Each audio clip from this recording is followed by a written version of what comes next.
What's going on, guys, and welcome back to another episode of Career Mode. This is episode number 119, and we start today's episode off by seeing that we got £153,000 for progressing in the FA Cup in the last episode, and we also start the episode off in a new month, which means we have a youth score monthly report, and also 2 scout reports as well, from one scout based in England and one scout based in Italy. We signed one of these players, Alberto Cacciatore, how's that? Cacciatore maybe? An Italian goalkeeper. He looks okay, but only 1 month worth of scouting, so he might turn out to be a bit of a dud youth player. But also as well, look at the league table, 11 games to go in the Premier League season. We are a whopping 20 points ahead of second place Chelsea, but most importantly, losses 0. That's the main focus of the next 11 games. And also as well, we do want to make sure we can get at least 25 more points from those games as well, because we do want to set the new record for most points accumulated in a single Premier League season, which is of course going to be 96, as Chelsea currently have the record under Mourinho with 95 points. So my maths is right there, I think. So yeah, there we go. We do want to make sure we get another load of points on the board as well to go ahead and set that record, because, you know, believe it or not, despite how many seasons I've had in Premier League clubs, in so many career modes I've done, I've never set that record before. So I would love to do it in this season and to do it undefeated as well. Now that would feel extra special. But still, following that, we do indeed have a squad report. As you can see, these are how the players are currently doing. Without doubt, one of the strongest sides I've ever built in career mode, which is fantastic. And I have been reading, as I've mentioned over the past few episodes, so many comments from people saying, when are you going to leave West Brom? When are we going to move to a new club? And so on and so forth. Well, the answer to that, as I've mentioned in the comments quite a few times, and on Twitter, and in a couple of commentaries too, when it's a good job offer, you know, when I look through the browse job section and I find a job that really interests me at the end of the season, I will probably go ahead and apply for it, and I'll let you guys choose via a straw poll as to whether we leave or stay. And again, I do want to reiterate, it will be your choice, not mine. So if there are some of you out there that still want me to stay at West Bromwich Albion for the indefinite future, then you can block the move by voting no. So there you go. So yeah, it will be your choice. But one thing's for sure, I do want to go ahead and at least complete one of these last 3 objectives as well in the Premier League, which is of course win the Champions League with West Bromwich Albion. Really want to do that. Of course, we still can do that this year. Also, really would like to go ahead and also set the points record, and also of course finish undefeated. So if I get just one of those 3 done in this season, I'll probably go ahead and apply for a new job. But if we don't, then I'm definitely going to stay here no matter what, because I really do want to hit one of those objectives before we leave the Hawthorns. But still, we take on QPR for the first game of today's episode here at the Hawthorns in the Premier League. And of course, as we mentioned, only a few games to go now. It's all about, can we keep our nerve and make sure we do indeed hit one of those 2 objectives in the Premier League. And the first chance fell there, but Carrillo's shot was well saved by Murphy, who I've been told before is a glitch goalkeeper, so maybe worth scouting. And also in the 6th minute here, Lacazette comes forward and shoots, but his shot does beat Murphy. However, it also beats the post as it goes wide and behind for a goal kick. So still 0-0. In the 18th minute though, QPR come down this left-hand side with Yoon Suk Young, the Korean, crossing the ball in towards Charlie Austin at the far post. He flicks it down, and what a miss that is by Matty Phillips. Brilliant chance for the former Blackpool winger, and he puts his shot wide and behind. So still 0-0, and a great chance goes begging for QPR. But in the 32nd minute here, they come forward again. Junior Hoylett down the left-hand side, riding the challenge of Sane, getting into the box, getting back onto his right foot, finding Leroy Fer, and his shot going just wide of the post and behind. So still 0-0, but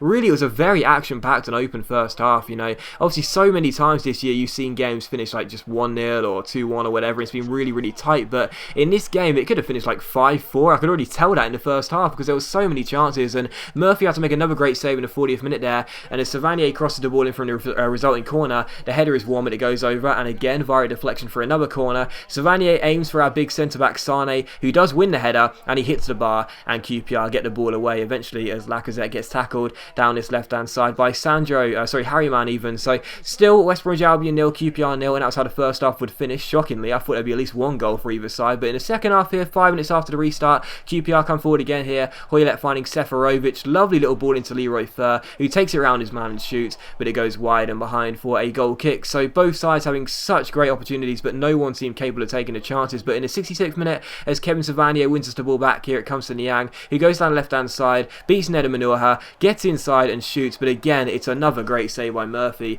and QPR clear the ball away. And with 15 minutes to go, it was still scoreless, but as we had a free kick here, which Niang won, he was 27 yards out, and I went for goal, and it went just over the bar and behind for a goal kick. It seemed for all the world it was going to go in there from the free kick, as he struck the ball, but unfortunately it did go just behind and over the bar. So it's still 0-0, very good chance there. But from the goal kick, as Murphy clears the ball forward here, we win the header and it comes to Lacazette. Lacazette finds Niang, who takes on Nedum Anuaha here, and the former City man lunges in. And as the referee plays advantage, I got myself inside the area, but I thought, do you know what? I was very close with that last free kick, so instead of playing on, I'm going to stop the ball and go ahead and take that free kick again. See if I can score on the second attempt. It's Niang this time, 5 yards closer in from 22 yards, and well, if at first you don't succeed, try again. And Niang does the same free kick as he goes for that top corner, but this time he finds the back of the net, and it's West Bromwich Albion 1, QPR 0. So we have a fantastic free kick taker in our team in Ricardo Rodriguez, but I always feel a lot more confident using a right-footed player, and I know that sounds so trivial, but maybe you guys are the same. But when it comes down to left-footed players from free kicks, I never feel right for some reason, so I prefer to hit them with right-footed players. And of course Niang's already scored a couple, Rodriguez has scored one, yes, but Niang's currently got the better record from free kicks, and as Niang takes it, it's a wonderful free kick. But what I will say is that the Wall, I'm pretty sure Harry Redknapp would not be happy with that. All four of them turning their backs on the ball. If they would have jumped, they would have blocked the ball. Instead, Murphy has no chance. Niang makes it 1-0 to West Bromwich Albion, and finally here at the Hawthorns, the deadlock is broken after such a long time where it seemed like the game was going to finish a stalemate despite so many chances. Finally we had the goal, and finally we had the goal that was surely going to give us the 3 points. But with 9 minutes to go here, Savanier plays an absolutely wonderful through ball, picks out Lacazette, who rounds Murphy and just dinks the ball into the open goal. Makes it 2-0, and there is no way back for QPR now. And in a way it was kind of a shame, you know, because it was such a great tight open game, you know, to win it by 2 clear goals didn't really seem fair because QPR had such a great game. But in the end, I think it was deserved because we did have a lot of chances ourselves. But wonderful finish by Lacazette there after a great through ball by Savanier, and it is indeed West Brom 2, QPR 0. And I thought that was how the game was going to finish. However, in stoppage time, as Matty Phillips gets on the ball for QPR, he comes forward here and chips it forward towards Seferovic, and Walker makes the challenge, but it comes straight to Junior Hoylett, who puts the ball in, and the former Blackburn man makes it West Brom 2, QPR 1. So Hoylett scores, and I don't know what it is about QPR as the celebration was a bit too enthusiastic there. I don't know what the problem is with QPR, but I never seem to play well against them. They're such a big bogey team for me, you know, they really are. And as Hoylett makes it 2-1 there, I thought, oh well, we got the 3 points in the bag anyway, so it's not going to matter. It's just a shame to concede. But as you'll see in the 90th minute here, QPR come forward again, Charlie Austin finding foul in, and Hoylett smacks the bar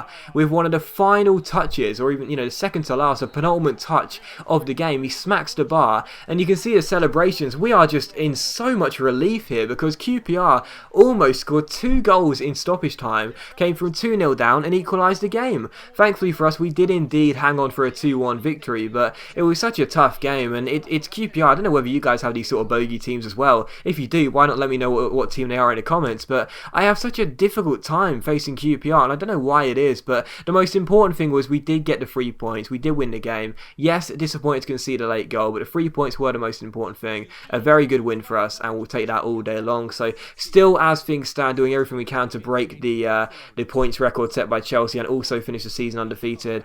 But as important as those things are, that's really not as important as what is happening right now in the Champions League. Of course, we are in a round of 16 and we beat Barcelona by 3-0 in the first leg away at the Nou Camp in Spain. So, you know, as I do talk about those league records, don't get me wrong, I'm mentioning them like every single episode because to me they are really important. You know, I'm someone who, and I'm guilty of this, I'm such a sucker for the stats. You know, I really do love records and breaking them. So that is really important. But the fact of the matter is, winning our first Champions League or getting as far as we can with this West Bromwich Albion side, that is still the main focus. So as we do take on Barcelona here, they come to the Hawthorns to this round of 16 second leg. Well, we did have that 3-0 scoreline in the first leg. So coming into this game, Barcelona had to score 3 goals or they were going out, and we almost got the first goal. Jordan Henderson's shot being headed over the bar by the sorry, not headed over the bar, but headed away by the defender. And in 26th minute, we almost scored again. Andy Carroll winning this header, and Hugo Lloris, the former Spurs man, having to make a very good save. So it was still 0-0 in this game, and the following header went over the bar. So, you know, Barcelona need to score 3 goals. They weren't out of the tie, but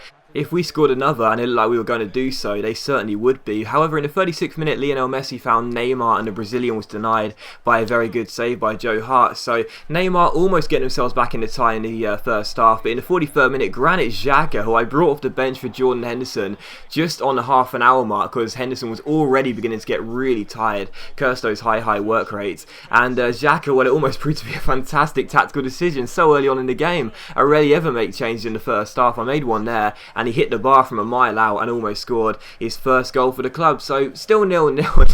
What a fantastic change that would have been. I brought him on, the half an hour mark. Really bizarre to make a substitution that early on, and he almost got a goal as well. But it was still 0-0, and Berahino was then denied by Hugo Lloris in really good form in the 45th minute there. So the French goalkeeper making a very good save, and the follow-up cross was blocked and eventually went into the gloves of Lloris. And in the second half, 5 minutes after the hour mark, so 65 minutes in, Barcelona was still trailing by 3-0 on aggregate, and they did have the ball in the back of the net finally through Neymar. The Brazilian this time gets the better of Joe Hart. However, as he goes off to celebrate, he is denied by the offside flag. And I have to say, it must have been a really late flag from the linesman as well, because for a long time I thought it was a goal, even though the scoreline didn't change, because Neymar kept on celebrating. Usually the flag goes up instantly, but as you'll see there, I have to say I have a bit of sympathy for the Brazilian there. I was pretty sure that the former Santos man was actually onside, but apparently not, said the linesman. I was almost certain he was. Maybe he wasn't, but to me it looked like he was onside there. Not that it was really going to matter though, because they just weren't doing enough, Barcelona. And Andy Carroll